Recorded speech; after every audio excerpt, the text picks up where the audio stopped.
At the boarding gate in Dubai, my sister deleted my boarding pass from my phone and walked away without looking back. My mother had my wallet. My father had convinced me to give him my passport for safekeeping. When I looked up, my entire family was boarding a flight home without me. My name is Sophia Laurent. I'm 34, and I just watched my family abandon me on purpose in a foreign country with no phone, no money, and no way home.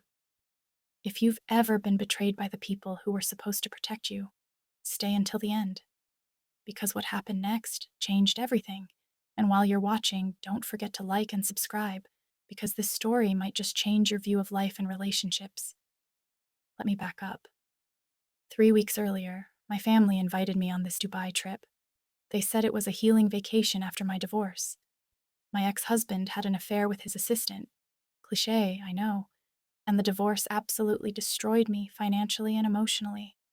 I'd spent 18 months rebuilding myself from nothing, working small interior design jobs just to pay rent. My parents kept saying they wanted to support me. "You need family right now," my mother said. "Let us help you heal." My sister Emma even flew out to LA to convince me personally. She held my hand and promised this trip would bring us closer. I should have known something was wrong when my father paid for everything. First-class tickets, 5-star hotel. He's never been generous without wanting something in return. But I was desperate to believe my family actually cared. The trip started fine. We visited the Burj Khalifa, went to the souks, had expensive dinners. Then, on our last morning, everything shifted. We were checking out of the hotel when my father pulled me aside. His voice dropped low, cold. "Sophia, we need to talk about grandmother's property." My stomach clenched. My late grandmother had left me her beachfront house in Malibu. It was worth about $4 million, the only thing I had left after the divorce. She'd left it specifically to me because I'd helped her design the renovations 10 years ago. We'd spent months together choosing fixtures, planning the layout. It was our project. "What about it?" I asked carefully. "You need to sign it over to the family trust. You're clearly incapable of managing real estate." His tone was matter-of-fact, like he was discussing the weather. "The divorce proved you can't handle major decisions. We're doing this for your own good." I stared at him. "That house is mine. Grandmother left it to me." "Grandmother was elderly when she made that will. She didn't understand your limitations." He pulled out papers from his briefcase. Actual legal documents. "Sign here. We've already spoken to attorneys." "No." My voice came out stronger than I felt. "Absolutely not." His expression hardened. "You're being unreasonable, Sophia. We're your family. We know what's best." That's when I started noticing things. My sister had borrowed my phone an hour earlier, saying she wanted to take family photos at the Burj Khalifa. "Your camera is so much better than mine," she'd said with a bright smile. I'd handed it over without thinking. My mother had collected all our passports at the hotel, saying it was easier to keep documents together while traveling. "You know how disorganized you get," she'd said. "Let me handle the important papers." My father had added me to his credit card for the trip. "For emergencies," he'd explained, "so you don't have to worry about money." They'd been systematically isolating me from my resources, and I'd let them. At Dubai International Airport, everything crystallized. We got to the Emirates counter, and my father handed the agent 4 passports. Mine wasn't among them. "Where's my passport?" I asked, panic rising. "Oh, I must have left it in the hotel safe," he said casually. "Emma, give Sophia her phone so she can call the hotel." Emma's face went blank. I don't have it anymore. I think I left it in the taxi." Lies. Both of them lying straight to my face. I turned to my mother. "Mom, please, what's happening?" She wouldn't meet my eyes, just clutched her purse tighter and looked away. That's when I knew. All 3 of them were in on it. "Sir, we need to process these passengers," the Emirates agent said, looking uncomfortable. She could sense something was very wrong. My father collected 3 boarding passes, not 4. 3. He'd already rebooked the flights without me. The planning, the calculation, It was staggering. "You can't just leave me here," my voice cracked, rising. Other travelers were starting to stare. "You're being hysterical," my father said coldly. "This is exactly the kind of behavior that proves you need help. We'll sort this out when we're back in LA. In the meantime, maybe some time alone will help you think clearly about your choices." They walked toward security. Just walked away. My sister glanced back once, her face guilty, but not guilty enough to stop. My mother kept her eyes forward. My father didn't look back at all. I ran after them, but security stopped me. "Miss, you can't proceed without a boarding pass." "They have my passport. They took everything." I was crying now, desperate, trying to explain to a security officer who'd probably seen 100 airport dramas and didn't want to get involved in family disputes. "Miss, I need you to calm down, or I'll have to escort you from the area." That's when I felt it. Complete powerlessness. I was in a foreign country with no phone, no money, no passport, no way to contact anyone, no way to get home. They'd left me with nothing but my carry-on bag and the clothes on my back. I stumbled back to the help desk, trying to think through the panic. The woman behind the counter listened to my explanation with increasing skepticism. "Do you have any identification?" "No, they took everything." "Can you call someone?" "I don't have my phone." "Can you pay for a replacement ticket?" "I don't have access to money." Every answer made me sound more unhinged, more like exactly what my father had said. Someone having a breakdown who couldn't be trusted. The help desk woman picked up her phone, probably calling security. And that's when she appeared. A woman in a perfectly tailored black suit materialized beside me. She had this presence, the kind that makes people unconsciously step aside. "I'm so sorry I'm late," she said smoothly to the help desk woman, her British accent crisp and authoritative. "My business partner gets anxious at airports. Thank you for your patience." She turned to me, eyes sharp and assessing. "Come on, darling. Our car is waiting." She took my elbow, steering me away from the desk before I could process what was happening. We walked quickly toward the exit. "Who are you?" I managed. "Someone who recognizes capability when she sees it," she said quietly. "I watched you at that help desk. You weren't falling apart. You were systematically trying to solve an impossible problem. That takes intelligence and composure most people don't have." We stepped outside into the Dubai heat. A black Mercedes with a driver waited at the curb. She opened the door. "Get in. You can trust me, or you can go back to that security officer who's about to kick you out of the airport. Your choice." I looked back at the terminal. Through the glass, I could see my family's flight information on the departure board. They were probably through security by now, relieved they'd pulled it off. I got in the car. The air conditioning was a shock after the heat. The woman settled beside me, pulled out her phone, made a brief call in rapid Arabic. Then she turned to me. "Victoria Cross," she said, extending her hand. "CEO of Cross Global Properties. British, based in New York, 41 years old, divorced 3 years ago, currently fighting off a hostile takeover attempt by my younger sister." I shook her hand, still dazed. "Sophia Laurent. Interior designer, 34. Recently divorced. Recently disowned. Actually, you're not disowned yet, but they're working on it." She studied me carefully. What they just did wasn't spontaneous cruelty. It was tactical. They're planning something, and they needed you isolated and desperate. The question is, are you going to let them win? "I don't even know how to fight back," I said, voice breaking. "They have everything." "No," Victoria corrected. "They have your documents and your phone. You have something much more valuable: competence. I've been in Dubai for 3 days on business. I'm flying back to New York tonight on my private jet. I need an interior designer for an investor summit in 2 weeks, $75,000 for the project. Plus, I help you figure out what your family is really planning and make sure they fail spectacularly." $75,000. I'd been living on $1,500 a month since the divorce. Why would you help me? You don't even know me. I know you stayed calm under extreme pressure. I know you tried to solve the problem instead of collapsing into hysteria. I know you're a professional designer based on the portfolio site I found when I searched your name while you were at that help desk. She showed me her phone. She'd actually looked me up. And I know what it's like to have family try to destroy you because you have something they want. My sister is doing the same thing to me, just with more lawyers and board meetings. The car was moving now, gliding through Dubai traffic. What's the catch? No catch, just clarity. I need the Aspen property redesigned in 12 days. You need to be professional at the summit. My sister will try to discredit both of us.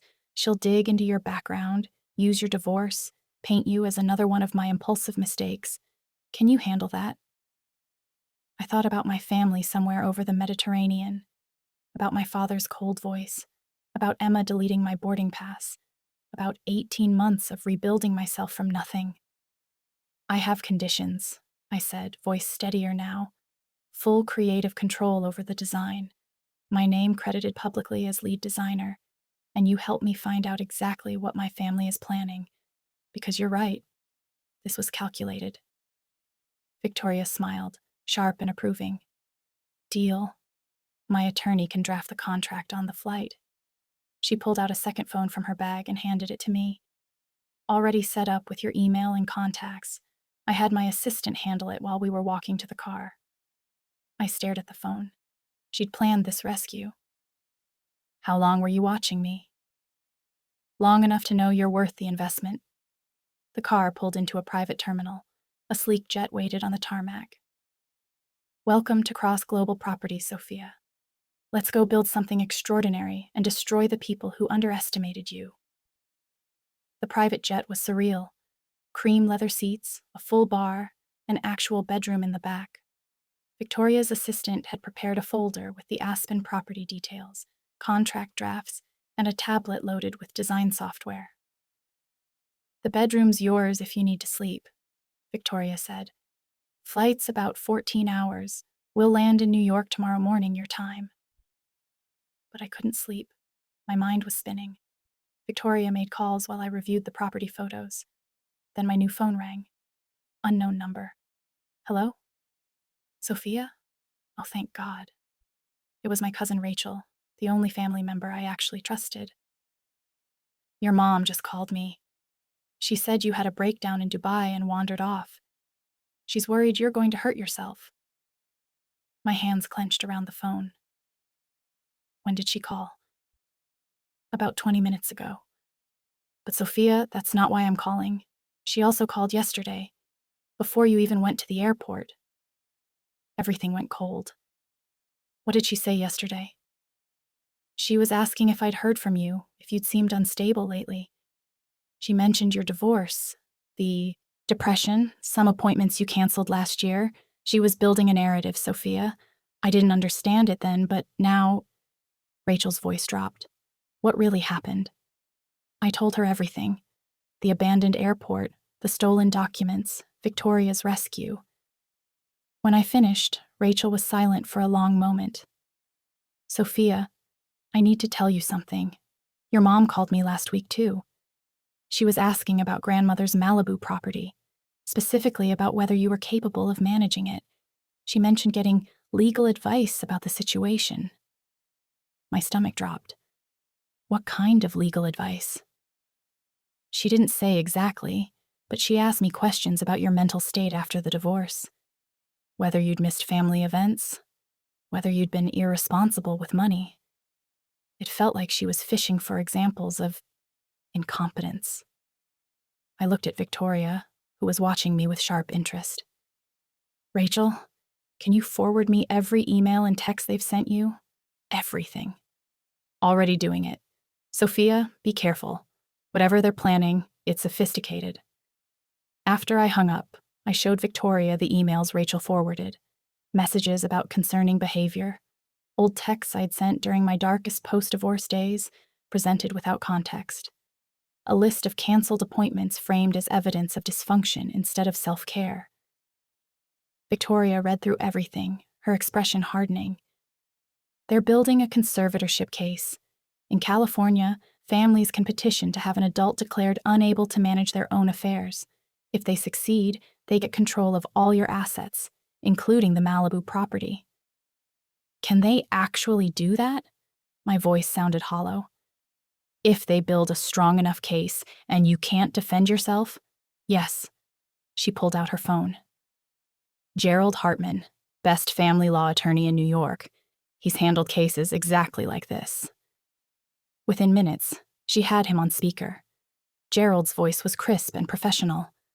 Ms. Cross, what's the situation? Victoria explained while I provided details. Gerald listened without interruption, occasionally asking clarifying questions. Finally, he spoke. Ms. Laurent, what your family is attempting is sophisticated and vicious. In California, conservatorships for adults typically require proof of grave disability or inability to provide for basic needs. They're claiming you're unable to manage financial affairs prudently, using the divorce as evidence of poor judgment. How do we stop them? I asked. Immediate counter-documentation. First, a comprehensive psychological evaluation showing competency. Second, financial records demonstrating responsible management. Third, employment history showing continued professional capability. Fourth, character witnesses who can testify to your stability and judgment. He paused. The challenge is timeline. If they're moving this aggressively, they'll file a petition within the next week to 10 days. We need to be ready. What happens if they file first? My throat was tight. Then we file opposition papers immediately, but more importantly, we build a record that makes their claims absurd. Ms. Laurent, do you have evidence of recent professional work? I thought fast. I completed a residential redesign in Beverly Hills 4 months ago. High-end client, complex project. I have the contract, payment records, and her written testimonial. She was extremely pleased. Perfect. Get me everything. I'll prepare opposition papers and an affidavit of competency. We'll also need that psychological evaluation from an independent expert I'll recommend. Dr. Ellen Richter. She's testified in dozens of conservatorship cases. After the call, Victoria leaned back in her seat. They made a strategic error, leaving you with me. I've fought boardroom battles that make family court look civilized. Plus, I have resources they can't match. Why are you doing this? I asked. You could have just hired any designer. She was quiet for a moment. 3 years ago, my sister tried to have me ousted from my own company. She spread rumors that my divorce made me emotionally unstable, that I was making reckless decisions. She almost succeeded. I know exactly what it feels like to have family weaponize your vulnerability. Her eyes met mine. But I had resources to fight back. You were about to face this alone, stranded in a foreign country with nothing. That's not happening, not on my watch. We landed in New York at 6 a.m. Victoria's penthouse was in Tribeca. 2 floors, floor-to-ceiling windows, views of the Hudson River. The guest suite she gave me had better furniture than my entire LA apartment. But I didn't have time to be impressed. By 8 a.m., I was at Victoria's home office, reviewing the Aspen property files in detail. By 9 a.m., I was on calls with Colorado contractors. By noon, I'd created initial design concepts and a detailed timeline. The property was a mountain lodge that hosted corporate retreats. It had incredible bones, exposed timber beams, massive windows overlooking the Rockies, natural stone fireplaces. But the interior design was generic hotel conference room. Soulless. Everything was either dark leather or light fabric, no personality, no connection to place. I sketched rapidly, ideas flowing. The problem isn't the space, I told Victoria, showing her my concepts. It's that nothing here tells a story. These windows showcase incredible mountain views, but the furniture arrangement ignores them completely. Everyone faces inward. What if we rotate everything 45 degrees, create conversation clusters that face both the speaker and the mountains? Victoria studied my sketches. Keep going. The materials are wrong too. Everything's corporate standard. But Colorado has incredible artisans, woodworkers, metalsmiths, weavers. What if we commission pieces from local craftspeople? Live edge tables, custom light fixtures, regional art. You're not just hosting a summit. You're demonstrating how cross-global properties integrates into communities. That's your competitive advantage over your sister. She smiled.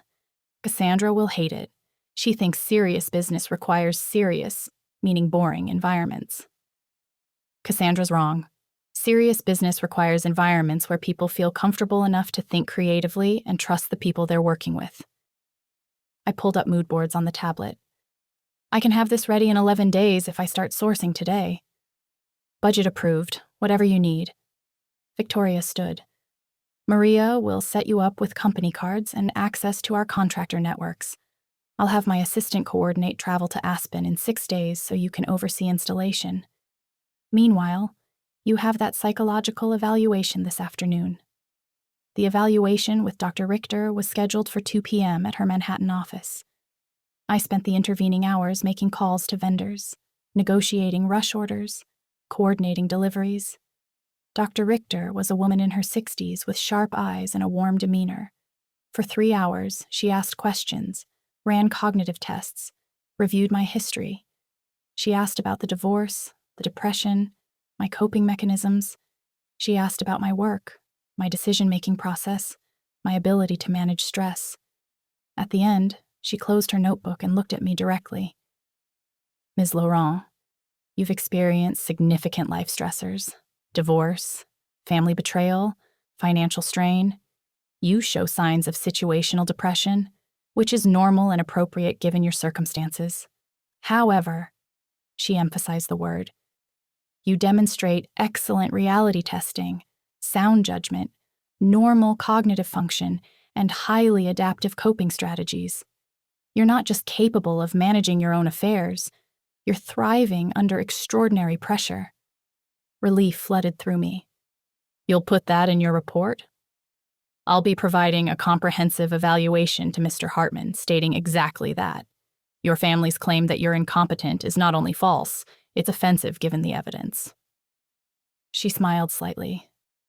Anyone who's simultaneously fighting a conservatorship attempt and executing a major design project while rebuilding from scratch is demonstrating remarkable competence, not incapacity. That night, I worked until 2 a.m., finalizing specifications and coordinating with contractors. Every decision was documented, every email saved, every vendor interaction recorded. I wasn't just designing spaces, I was building a fortress of evidence. On day 4, Gerald called with the news. They filed this morning. Los Angeles County Superior Court, case number BL 2024-0847. Your father is the petitioner, claiming you're unable to manage your affairs due to emotional instability following your divorce. Even though I'd been expecting it, hearing the words made my chest tight. What's next? We file opposition tomorrow. I've compiled everything, Dr. Richter's evaluation, your Beverly Hills client testimonial, your current work with cross-global properties, financial records showing responsible management. The petition claims you're impaired. The evidence shows you're exceptional. How long until the hearing? 3 weeks. But Ms. Laurent, there's a complication. They filed an amended petition this afternoon. My stomach dropped. What kind of complication?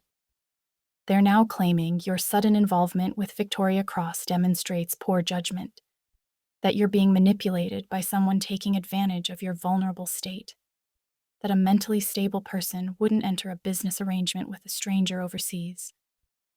I felt sick. They were trying to weaponize my rescue, the one thing that had saved me. That's insane. It's strategic, Gerald corrected. Weak, but it muddies the narrative. We need Victoria's affidavit detailing exactly how she recruited you, the terms of employment, and the quality of your work. We need documentation proving this is a legitimate professional relationship, not manipulation. Victoria was listening on speaker. She pulled up her laptop immediately. I'll have a sworn affidavit drafted tonight with complete documentation. Contract, payment records, project scope, timeline, quality assessment. If they want to claim hiring a talented designer is evidence of instability, we'll make them look ridiculous. 6 days into the project, I flew to Aspen with Victoria to oversee installation. The 11 days had been brutal. 18-hour workdays, constant problem solving, endless coordination. But it was working. The moment I walked into the transformed lodge, satisfaction surged through me. The space had come alive. Live-edge walnut tables from a Colorado woodworker formed organic conversation clusters.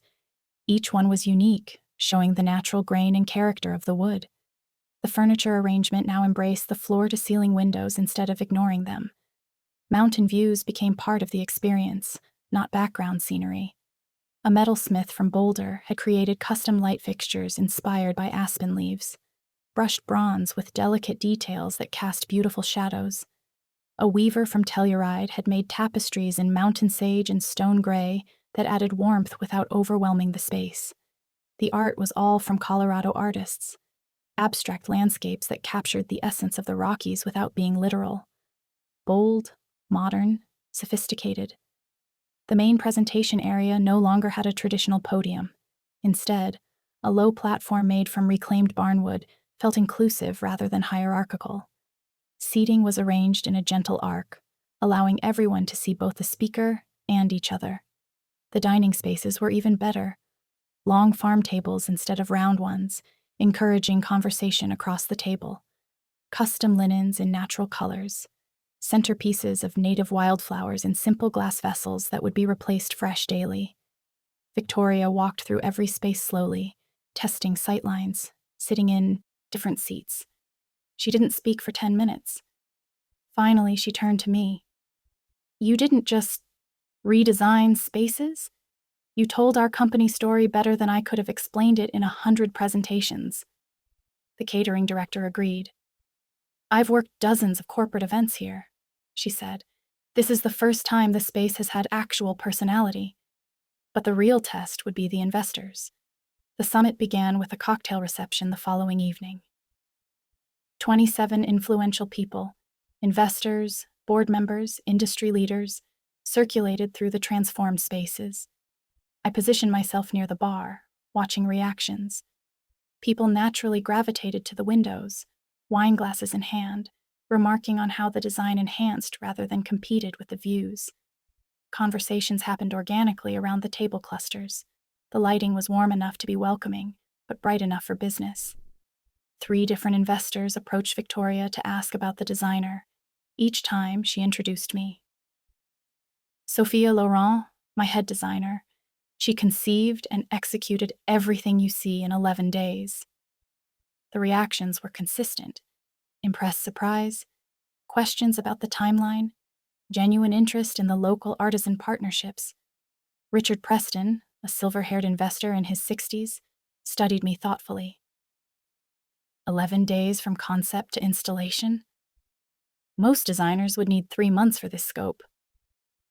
Most designers weren't motivated the way I was, I replied honestly.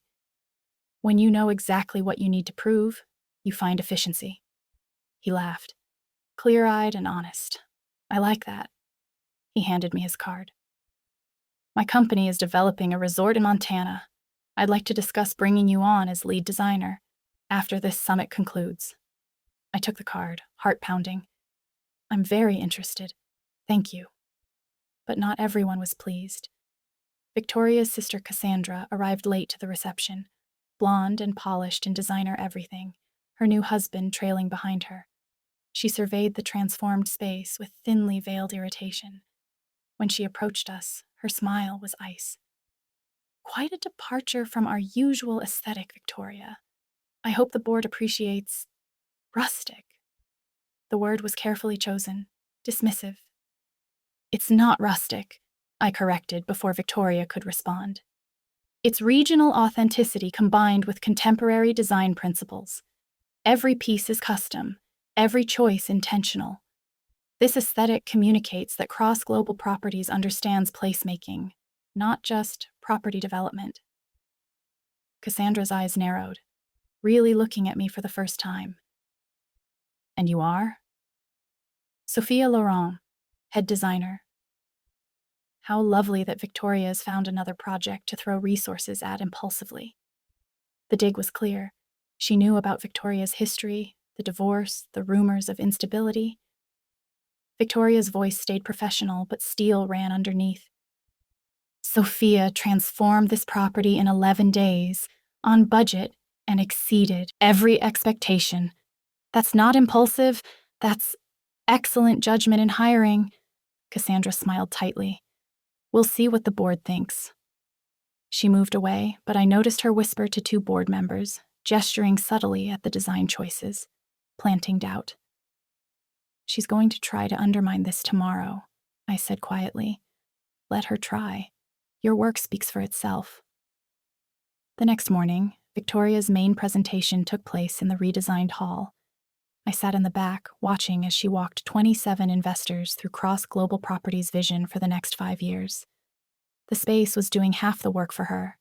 People were comfortable, engaged, able to think clearly. Midway through, Cassandra raised her hand. I have concerns about our recent Singapore acquisition. The timeline was aggressive, the due diligence period shortened. It feels consistent with a pattern of rushed decision-making. Victoria didn't hesitate. The Singapore property required speed because market conditions demanded it. We had 48 hours before competing bids closed. I assembled a team, reviewed comprehensive projections, consulted regional experts, and made an informed decision. 6 months later, that property has appreciated 15% and generates strong rental income. Fast doesn't mean careless when you have the right expertise. Richard Preston spoke up. I reviewed those numbers. The Singapore acquisition was sound. But Cassandra wasn't done. I'm speaking more broadly about judgment patterns, hiring decisions made quickly, new initiatives launched without full board input. Her gaze flickered to me. Bringing in outside consultants we know nothing about for major projects. Every eye in the room turned to me. Victoria's expression stayed calm. Sophia Laurent is not an unknown consultant. She's an award-winning interior designer who transformed this property in 11 days while managing vendor relationships, budget constraints, and timeline pressures that would have broken most professionals.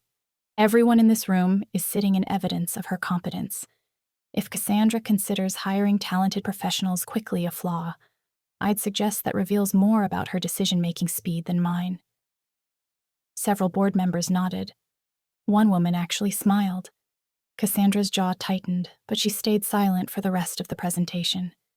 During the lunch break, Victoria pulled me aside.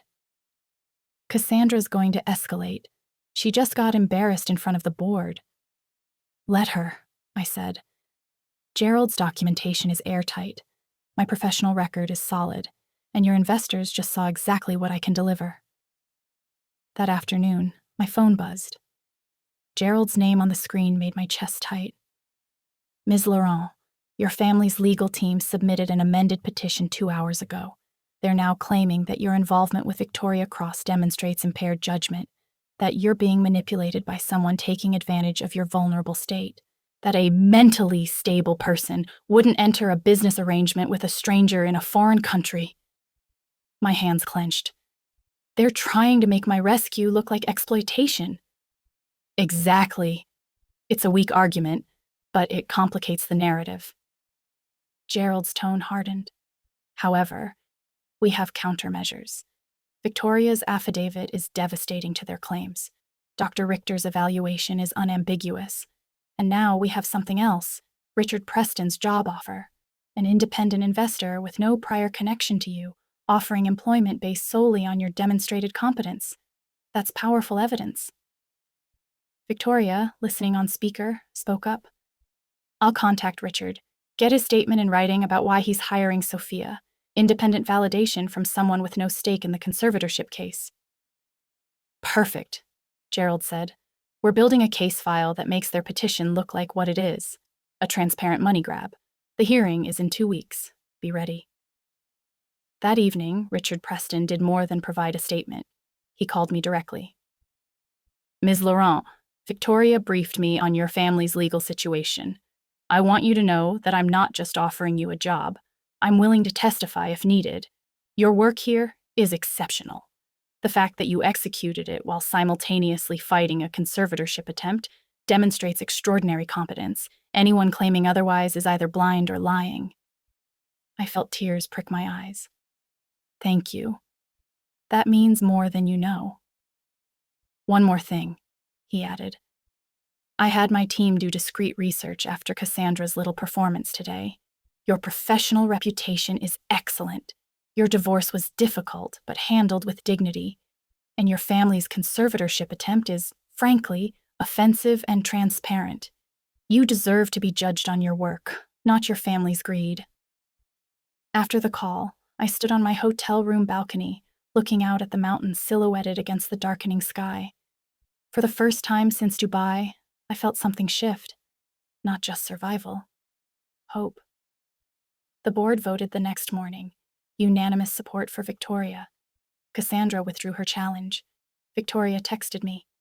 They chose competence over politics, just like your family is about to learn. 3 days after returning to New York, Gerald called with news. Your family wants mediation before the court hearing. Their attorney called this morning. They're requesting a settlement discussion. They're scared, I said immediately. Yes, they've seen our opposition papers. Dr. Richter's evaluation destroyed their mental capacity argument. Victoria's affidavit made you look like a consummate professional. Richard Preston's statement, from an independent source with no prior connection, was particularly damaging to their claims. They're looking for an exit. I'm not giving them one. The words came out hard, final. I want the hearing. I want their petition denied on the record. Gerald was quiet for a moment. Ms. Laurent, I respect that impulse, but consider. A public hearing means your divorce, your mental health history, your most vulnerable moments become part of a court record anyone can access. Is destroying them publicly worth that exposure? I thought carefully, weighing revenge against privacy. Finally, I said, schedule the mediation, but I'm setting the terms. Victoria's penthouse, my territory, and Victoria comes as my business partner and witness to everything they say. Understood. I'll arrange it for Friday. I spent the next 3 days preparing. Gerald walked me through what to expect. Victoria coached me on staying calm and controlled. Rachel sent encouraging texts. And late at night, I read and reread the emails my family had sent to relatives, the ones building their narrative of my incompetence. Friday arrived. The mediation was scheduled for 2 p.m. By 1:30, I was dressed in a sharp black suit Victoria had insisted I buy. Professional. Powerful. The opposite of broken. My father arrived first at 2 p.m. sharp, looking older than I remembered. My mother followed, eyes avoiding mine. Emma came last, face pale and guilty, dark circles under her eyes. They sat on one side of Victoria's sleek dining table. I sat on the other, Victoria beside me in silent support, Gerald at the head. Their attorney, Peter Brooks, was a stern-faced man in his 50s who looked deeply uncomfortable. Thank you all for coming, Gerald began formally. We're here to discuss the conservatorship petition filed by Mr. Laurent regarding his daughter, Sophia Laurent. Mr. Brooks, you requested this meeting. Please proceed. Peter Brooks cleared his throat. My clients have reconsidered their petition after reviewing the opposition materials. They acknowledge that Ms. Laurent appears to be managing her affairs adequately. They're prepared to withdraw the petition if we can reach an agreement regarding the Malibu property. No, I said immediately. The single word cut through the room. There's no agreement to reach. The property is mine. My grandmother left it to me. It's not negotiable. My father leaned forward, trying his reasonable voice. Sophia, please. We're trying to be practical here. We're your family. We're concerned about your well-being. That property is a significant financial burden. The taxes alone are crushing. We just want to help you manage it until you're more stable. The gaslighting was so practiced it was almost impressive. I pulled out my phone, opened the emails Rachel had forwarded, and began reading aloud. Email from Mom to Aunt Caroline, dated 3 weeks before Dubai. Quote, if we can get Sophia to sign over the Malibu property, The sale proceeds would easily cover our retirement shortfall. Paul thinks we can get at least $4 million for it. We just need to convince her it's for her own good." End quote. My mother's face drained of color. My father's jaw clenched. I continued. Email from Dad to Uncle Richard, dated 2 weeks ago. Quote, "The conservatorship petition should go through easily. We have plenty of evidence of instability. The canceled appointments, the depression, the impulsive decisions. Once we have control of her assets, we can liquidate the property and finally get what we should have inherited in the first place." End quote. Silence. Peter Brooks looked at his clients with barely concealed disgust. "This was never about my well-being," I continued, voice cold and controlled. "It was about $4 million you felt entitled to. So you orchestrated abandoning me at an airport in a foreign country. You filed a conservatorship petition using my divorce and depression as weapons. And you assumed I'd be too broken, too isolated, too destroyed to fight back." Victoria spoke for the first time, her voice cutting. "You made several catastrophic miscalculations. First, you underestimated Sophia's resilience and competence. Second, you assumed she'd be isolated and helpless when she has more professional support than you could have imagined. Third, you filed a petition so transparently motivated by greed that it insulted the court's intelligence. And fourth, you somehow thought this meeting would end with you getting what you want." Emma finally spoke, voice breaking. "Sophia, I'm so sorry. I didn't know they were going to file legal papers. I thought we were just going to pressure you into signing over management, not claim you were incapable. This got completely out of hand. I didn't understand how far it would go." I looked at her directly, and for a moment I saw my little sister, the one who used to follow me around, who came to me for advice, who cried on my shoulder when her first boyfriend broke her heart. Then I remembered her deleting my boarding pass and walking away. "You deleted my boarding pass, Emma. You participated in leaving me stranded in a foreign country with no phone, no money, no documents, no way to get help. That wasn't pressure. That was calculated cruelty. And the fact that you're only sorry now that it failed doesn't move me. You made a choice. Live with it." Her eyes filled with tears, but I felt nothing. No sympathy, no wavering. Gerald set a folder on the table. "Here's what's going to happen. You withdraw the petition immediately, with prejudice, meaning it can never be refiled. You issue a written statement acknowledging that Ms. Laurent is fully competent to manage her own affairs, and that the petition was filed based on false and incomplete information. That statement becomes part of the public court record. In return, Ms. Laurent will not pursue counterclaims for fraud, attempted financial exploitation, or intentional infliction of emotional distress." "Elder abuse?" my father sputtered. "Sophia's not elderly." "The California statute covers financial exploitation of any vulnerable adult," Gerald clarified calmly. "Attempting to gain control of someone's assets through false claims of incapacity qualifies. Ms. Laurent also has grounds for a civil suit for emotional distress and defamation based on the false statements you made to family members. The emails Ms. Laurent just read aloud would be Exhibit A. She's choosing not to pursue those claims. Yet." Peter Brooks reviewed the terms Gerald had outlined. He turned to my parents. "I strongly recommend you accept these terms. The evidence against your petition is overwhelming. If this proceeds to a hearing, the judge will not only deny your petition, but will very likely sanction you for filing a frivolous claim. You'll be ordered to pay Ms. Laurent's legal fees, which I estimate are already approaching $50,000. The court could also refer the matter to the state bar for investigation into whether you've committed perjury or fraud." $50,000? My mother's voice was faint. "Conservative estimate," Gerald confirmed. "Ms. Laurent's opposition includes expert witness fees, psychological evaluation, attorney time, document preparation, and associated costs. If we proceed to a hearing and prevail, which we absolutely will, you'll pay every penny." My father looked at me with something desperate in his eyes. We're your family, Sophia. We raised you, supported you, loved you. How can you do this to us? The question was so absurd, so disconnected from reality, that for a moment I couldn't speak. Then I stood, placing my hands flat on the table, and leaned forward. You abandoned me at an airport. You took my phone, my money, my passport, and left me stranded in a foreign country. You filed legal papers claiming I was incompetent to manage my own life so you could steal my inheritance. You spread lies to our entire family about my mental state, and you have the audacity to ask how I can do this to you? My voice was quiet, but each word landed like a hammer. You don't get to use family as a shield after you threw away every single claim to that bond.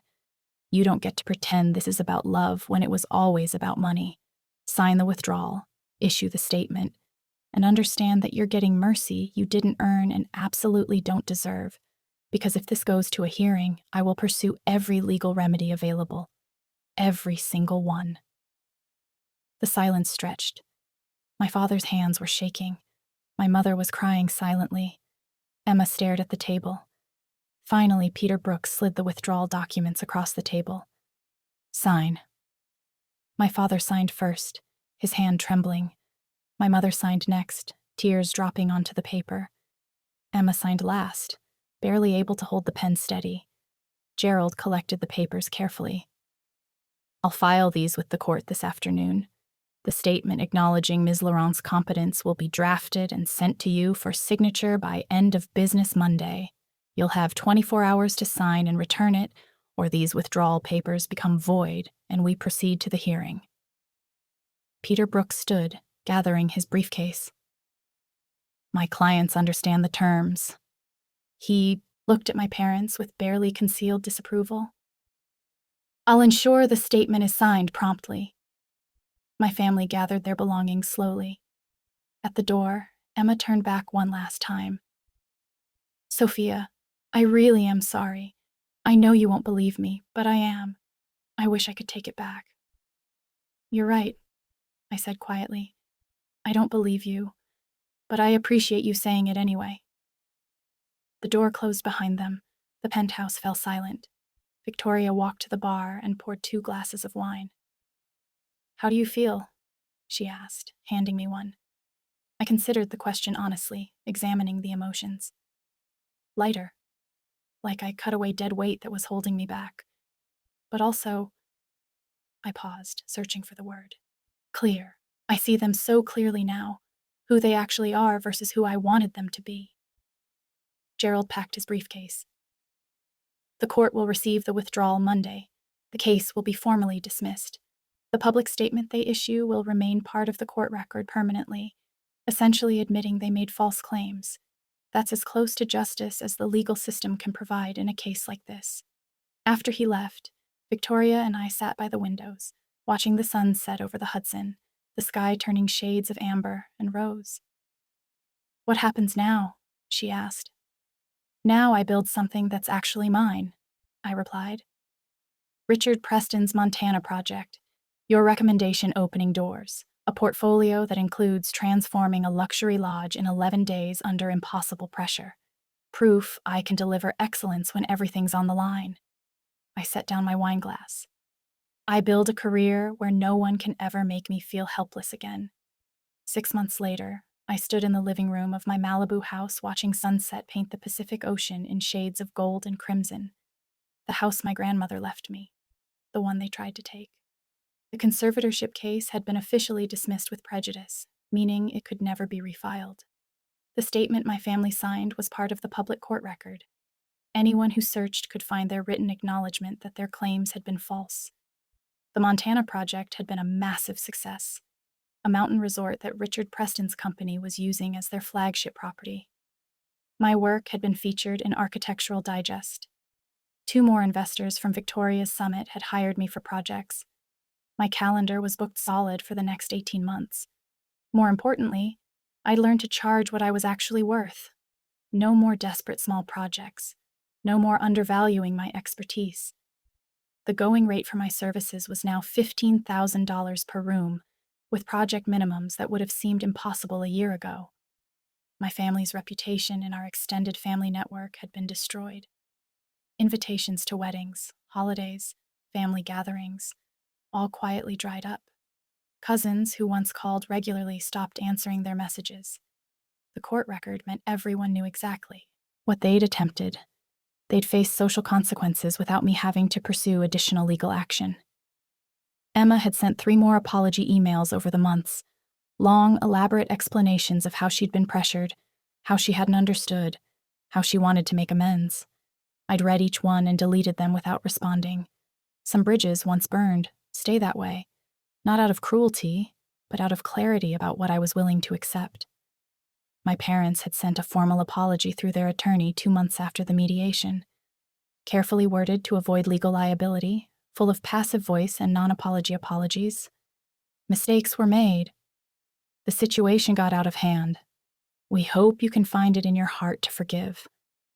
I filed it away without reading past the first paragraph. Forgiveness might come someday, but it would be on my timeline, not theirs.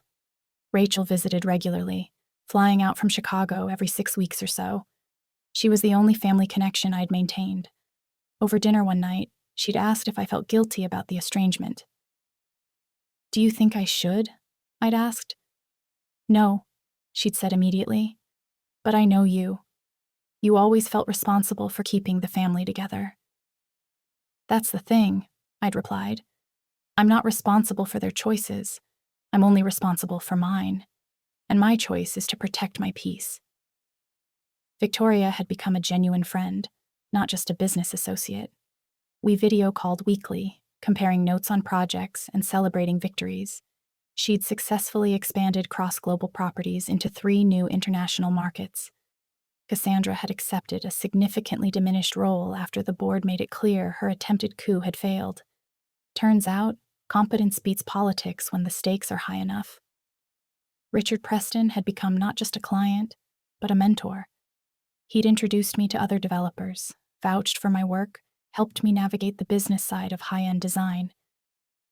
"You have exceptional talent," he'd told me. "But you also have something rarer: resilience. Don't ever let anyone diminish that." My phone buzzed with a text. "Richard, Montana project grand opening next month. Your work exceeded every expectation. Prepare for interviews. Architectural Digest wants to feature it in their winter issue." I smiled, typing a response, then walked out onto the deck. Ocean breeze carried salt and the sound of waves. The house stood solid and beautiful around me, every room exactly as my grandmother and I had designed it. Mine completely, forever.